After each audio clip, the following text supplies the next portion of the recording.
Where are you? I am in North Dakota. Oh, okay. How are things in North Dakota? It's warming up. It's been cold for the last few weeks, like in the negative 40s, negative 20s.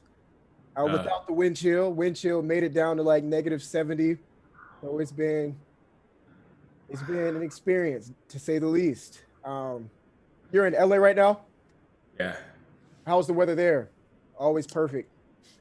Well, when you say it like that, then when you talk about what you going through, then I'm far more grateful.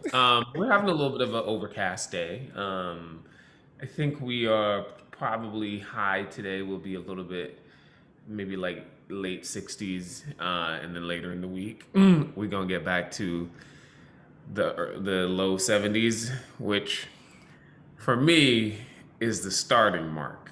If it's like low 70s, I'm like, come on now. Like, what we doing? What we doing? Let's get it together, California. So, but I guess I am grateful when you talk about negative 20s and 40s. Definitely. Yeah, I'm originally from North Carolina and moving here. I know I've been here about a year and I know that I've adapted because when it gets to like when it was negative 40, negative 50, when it got up to like 1 degrees, 2 degrees, I was like, it feels good outside. I was like, I could Oh, wear a wow. t-shirt. I mean, I honestly was like, I could wear a t-shirt out here. I mean, you could tell the difference. Wow. Yeah. That's Yeah. crazy. It is funny how it changes up though, how it does. Like I remember, my years in New York, and also, traveling across the country working, been in that negative 20 before. Hmm. And I felt like I literally thought that I was gonna die when somebody Yeah. told me it was gonna be negative 20.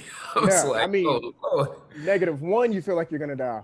Yeah. And So so, but the wind chill factor has so much to do with it. So that yeah.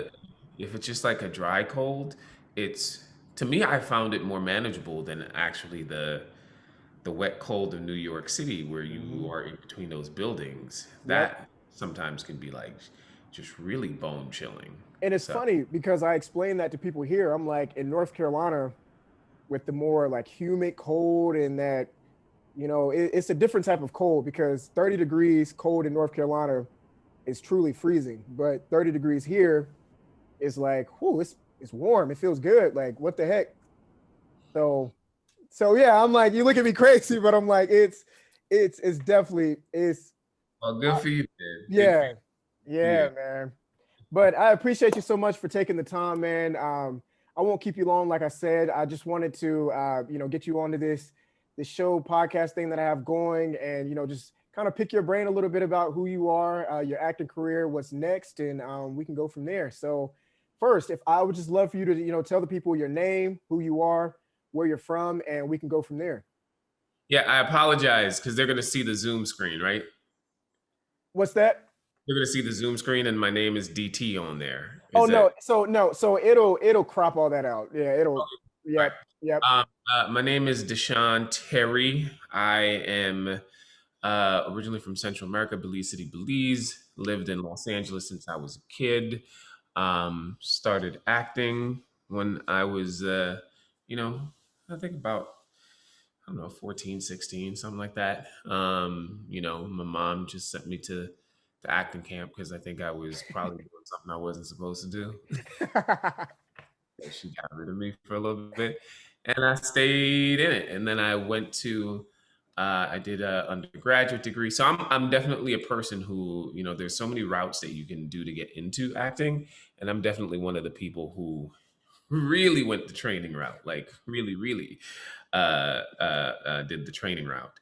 And then I went to then I went to Loyola Marymount, then I went to Juilliard, which is my primary training, and then just been an auditioning actor out in Los Angeles, doing theater, all that stuff, a career for quite some time, and now I'm on a show called The Morning Show, with Jennifer Aniston, Reese Witherspoon, Steve Carell, Karen Pittman, Nestor. I was going to say Nestor Duplass, but no, it's Duplass, Nestor Carbonell. We just have a cool cast and awesome show, and season 2 is going to be dropping soon. So, Whew, I was gonna ask about that because I work in the news field, and so one of my a producer that I know who was actually in Atlanta, he just moved up to New York, I think. Can't remember where he moved to, but he's a big time producer now, and he was like, "You got to watch the show. You got to watch the show." So I finally sat down and watched. I actually subscribed to Apple TV, something I never thought I'd do. Um, and I watched it, and I tell you, I watched it from beginning to end, binged it. Like, oh I wow, mean, it literally sucks you into the world of TV and yeah. what goes on behind the scenes. And on that national level, you see it's a bunch of messiness that goes on that you guys don't talk about. And then, it's a lot. But I want you to just kind of talk about, since you mentioned it, we can go ahead and jump straight into that. What was it? What is it like? And well, first I want to know, how did you go about getting that role? Like, what was that process like? Um, you know, I've been a working actor for quite some time, right? So Mm-hmm. I've definitely had my close calls and like the big job here or there.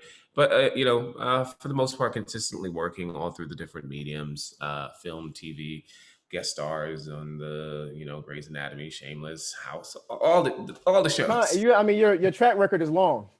Your Yeah. track record is long. So all the things, and it's funny, and it is a longer question than it is, because the purpose of this is like people who want to pursue stuff, right? Right. Yeah.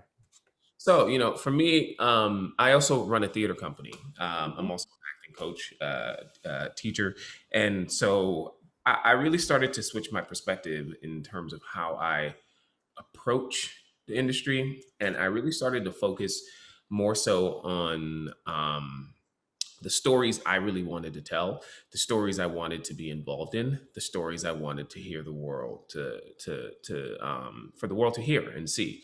And so we started our theater company, Collaborative Artist Block, which we focus on telling stories again that we feel like are reflective of the Black community and the world. And I'm from South Central LA, so we take our work over there. We try to incorporate the communities of color as much as possible.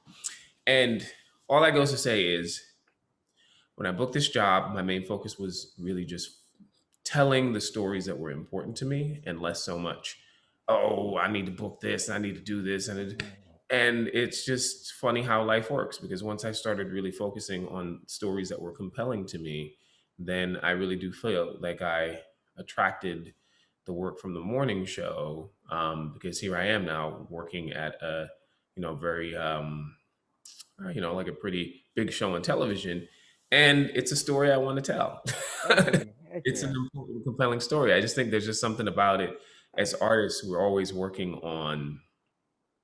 A lot of times, we're working on the business and the brand, and because there's all these things that we have to do. Mm-hmm. But then I feel like the major fuel that keeps the engine going, and the major fuel is the stuff that's in your heart and from your heart. And sometimes we get caught up too much on the medium Yep. and not telling the story. Because if you get up and you have an important story to tell, whether you're doing it at a theater down the block with like 7 people, if that's really fulfilling your heart and it's an important story, you're going to wake up feeling like you got something important to do.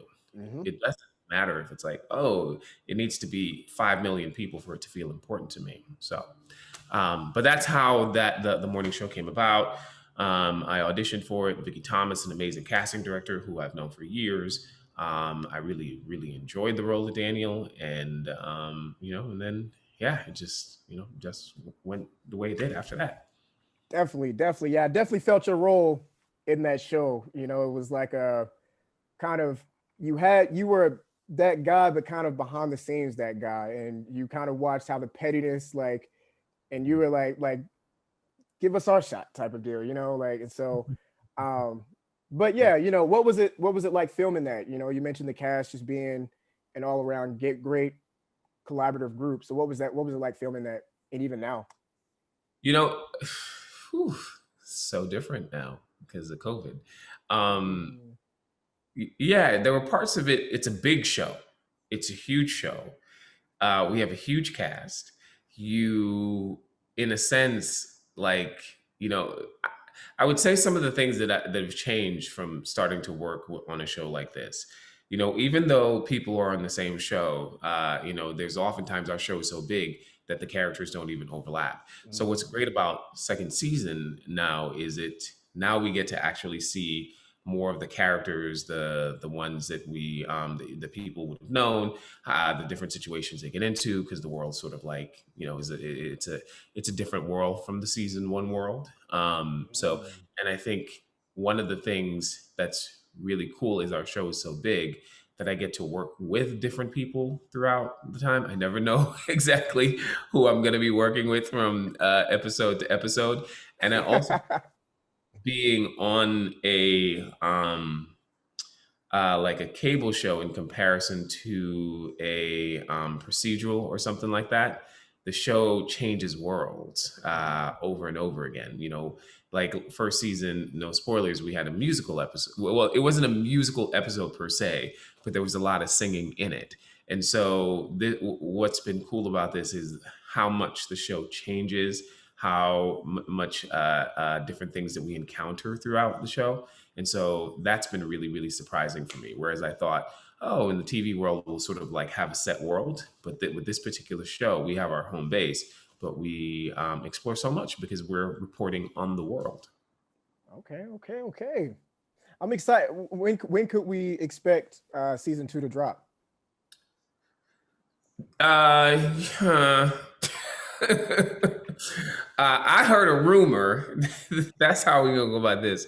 I heard a rumor that season two is supposed to come out the summer, and that's all I got for you. Is that I know that there's a rumor out there that it's supposed to be summer, but I really don't know, to be frank and honest.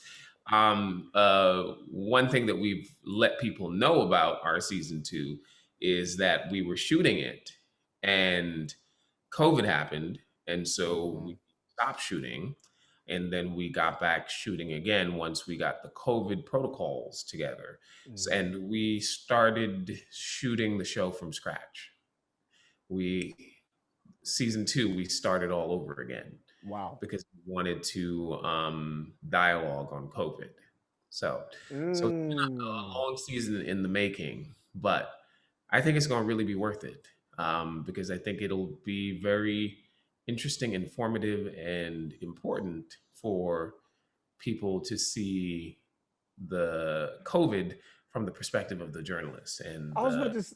I was gonna say. I mean, honest. This I'm liking the idea of it because Like you sold. yeah, because I'm like, this is. I mean, you can honestly tell the life of, and I'm not sure how you guys plan to do it, but I mean, from start to all the way to kind of where we are now. I mean, I hate to say I start know to it's finish, so but much, right? yeah, Even it's so COVID, it's much. like, what part of COVID are you going to be talking about? Right. I mean, you got it's so much that just happened during this COVID era per se. So Yeah.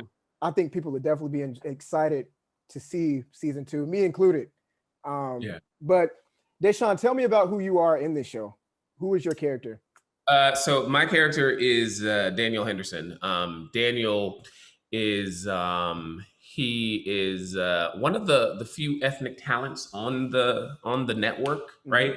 And so the whole show, I like to describe it that there's a sort of Game of Thrones aspect to the show with who is seated in the main Yeah. anchor. Um, and my character is one of the characters who really tries to talk about the racism that exists within their corporate structure. Mhm. He is a highly skilled and educated, and feeling as if he's being looked over, Mhm. and so he brings up that aspect of the show. And the show in general, the show was born on the backs of the idea of the Me Too movement. So the show is definitely engaging in the American dialogue. Mhm. And it's like you got to engage in the American dialogue because the show is also about something that is so American. These staples of these morning shows, these people that wake up America and lead us into what the media is doing, and the media has been whew, such an important part of American fabric these Yep. last. You know, it'll be interesting. I'm excited to see what people will say looking back in the past as a role of the media in this very very, very highly transformative time of in American history. I might say that I think people might say that the media saved us. It it did it, and that's why I say with this COVID era, there's so much that you can tackle Yeah, because I mean, without COVID, we wouldn't have sat down and saw things like the Black Lives Matter movement, all of that, all the things that transpired behind that. I mean, it's just so much yeah, that yeah. happened. Um, and so in season two, what can we expect from you? Do you get your Um, chance? Do you get your chance at the table? Season two. Let me see. What can I say without giving any spoilers? I mean, season two that I think we're gonna continue to see. I think a character who really reminds us and challenges us to really consider what is America, what does America look like. I also think that there's a lot of fun in season two. What I like about Daniel is yeah, he's definitely has a political side to him, but he also has a very snarky side to Yep. him. Say. So I think that we can look forward to all of that, and also I think we also have a lot of new characters this season, Okay. right? So there's new people floating around. Some of the announcements has been made. Juliana Margulies is joining the cast. Uh, this brother gonna kill me if I get his name wrong. Wait, Come on, Desean. Hassan, you say my name wrong, Sean, but it's Hassan Minhaj. Do you know who that is? Whew, Jesus Christ. What, did I mess up the name, or do you surprised that No, he's I'm surprised you got the name right. I wouldn't. I'm one of those people. I don't say names because I either get it wrong or second guess my head, and I'm like, I'm not even spitting it out. But what's his role? he's playing one of the broadcasters, so Okay, he's going to be one of the in UBA talent. okay. So I'm excited about that. Yeah, and so it's a lot of stories to tell. We're wrapping up season two now, so honestly, some of it I don't even know. And I think this is a big question too. With Steve Carroll, will he be making a return? Steve will be here for the second season. Yeah. Okay, okay, Confirmed, okay. yeah. I'm kind of curious to see where he might lay in there because I know he was in controversy in Yeah, yeah, yeah. season Sort of one. like what happens next, right? Right, right, right. Um, but yeah, before we wrap up here, I would like to talk about what's it like working with Jennifer Aniston's, the Steve Carrolls, who have been kind of doing this for many years as well. So first and foremost, I feel like I'm really fortunate because the people on our show are just really, really dope and cool. Jennifer Aniston, at first, she definitely was intimidating. I mean, she's fucking Jennifer Aniston. Yeah.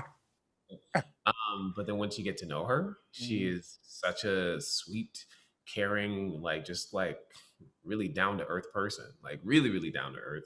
Reese is so cool. So it's actually, I think it's much easier to work with them than I probably think that it will be for me to work with the other sort of, the stars that I may encounter. I really Right. do believe like they have the both of them specifically are really down to earth, and our cast just in general. We're all people who really care about the work. And so, what's great about one of the things that I love about the morning show is that when we show up to work, it's really about we really try to stay focused on the storytelling, and we work as a really good ensemble. And I think maybe that's because the characters we play probably hate each other so much because there's all that backbiting going on. Maybe it helps us. Maybe we get it out through the character. We don't have it. We don't have it as much in It's not in our real life. work. Would you say it's not real? It's not in real life. Yeah, not as much in real life, but yeah, characters they have the backbiting, but yeah, they're just honestly really really sweet, grounded people. It can be a little bit intimidating because you respect their body of work and what they've Mhm. done, but then once you break that barrier, what's great about my bosses is that they're doing the same job that I'm doing, and so they know how to make it feel safe for you to do the work. Definitely, definitely, definitely. And as far as what's next, are you still just focused on season two right now? Do you have any side projects that you're working on? So I'm always trying to stay busy. I'm a storyteller, Mhm. so I try to stay busy on the acting front, the producing and the directing front as well. So I have like some independent projects. I have some indie films that will be coming out shortly, and then I also have theater stuff for the people who are in Los Angeles. The theater group that I'm a part of, we're called Collaborative Artist Block. Block is spelled BLOC. So if you want to look us up, we're going to be doing some COVID programming this year, hoping to really sort of push forward more theatrical stories, talking about the American experience, especially for melanated peoples. Mhm. So hopefully that will be more of that will be coming along. And then there's something else that's happening. Season two, still shooting season two. Yeah, and then I'm hoping to start to be directing some things that I can't really talk about yet. But yeah, so I'll always stay busy. Definitely. Love it. Always love to see our people staying busy, man, and being successful and elevating in this world because it's not easy. It's Yeah, not easy, especially in the field that you're in. So yeah, kudos to you. Keep up the great work. man, and thank you for reaching out and talking to me. When season two comes out, if you want to have another chat, would love to do so. Hey, definitely so, definitely so. And You see what happens, then we can maybe we can dish a little bit. gotta talk about it. Definitely do. But I appreciate it so much. And like I said, keep doing great work. I love what you're doing, and I appreciate you for coming on the show. All right, thank you, Malik. I appreciate it, man. Yes, sir. I'll see you. Okay, all right, bye bye.